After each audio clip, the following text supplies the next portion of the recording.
Good evening. Welcome to Interesting Talks with Footprints Counselling Service. We've come out for a little bit of nature this evening. Hopefully, might give you a little bit of a boost. I'm not sure what everybody's going through. Today's talk is going to be on boundaries. What we do, what boundaries are, because some people are not really that much aware of what boundaries are and how useful they can be for your day-to-day life. And what we can do when people are not paying attention to our boundaries.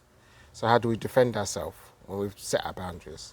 So do like, share and leave comments. I really appreciate listening to them or reading them. And I certainly will reply. And again, everybody learns from other people's statements because I can't say something that fits everybody's understanding, obviously. So boundaries, how do they work? What are they? In general, it's just your rules, your definition of what you're prepared to accept from other people.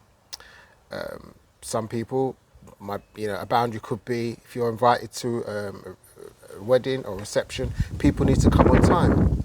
They can't be late. If you invite somebody for a meal and they don't turn up once, one of your boundaries might be never to invite them again.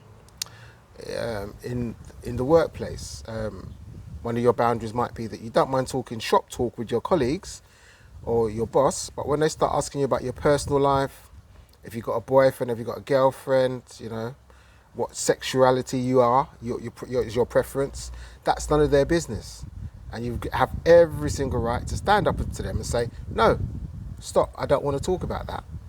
I don't mind talking about work-related issues, but my private life, unless I bring it into the conversation, is not something for you to start asking me about.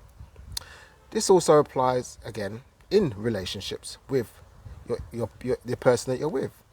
If they're not prepared to do certain things, or that you say you don't like happening, as in they might use vile language. It might be somebody who swears a lot. And you say to them stuff like, you're not into vulgar language. If you've got something to say to me, say it to me. But don't use vulgar language. And if they continue to do it, then of course, again, you've got to put your hand up and say to them, look, this isn't working. You need to stop using this kind of language when you're addressing me, or you have to name the consequences to these people so that they understand that they are crossing your boundaries. Now, everybody's got the right to set their own boundaries. I find that a lot of people don't really have them, and then they get swept along by the wind, should I say. They go in all kinds of different directions where they necessarily wouldn't have gone to if they'd had their boundaries, told people what to expect and what they're not prepared to put up with, and what the consequences will be. Now, usually I advise people, and I advise myself, that it's almost like a three strikes and you're out sort of thing.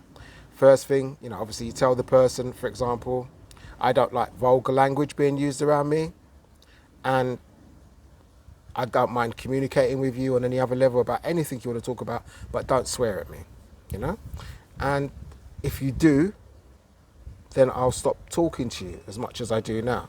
And if you continue to do it, then I'll completely stop talking to you. And that's your boundary. That's what you've told them. It's not that difficult, and it's much easier, I must admit, if we're talking about relationships, that you tell people this sort of thing from the outset.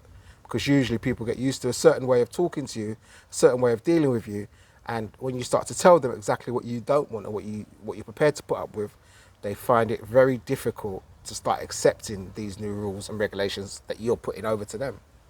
But it's your right. So you have the right to say what you think, what you feel, and obviously the consequences that will follow up if the person keeps crossing the line.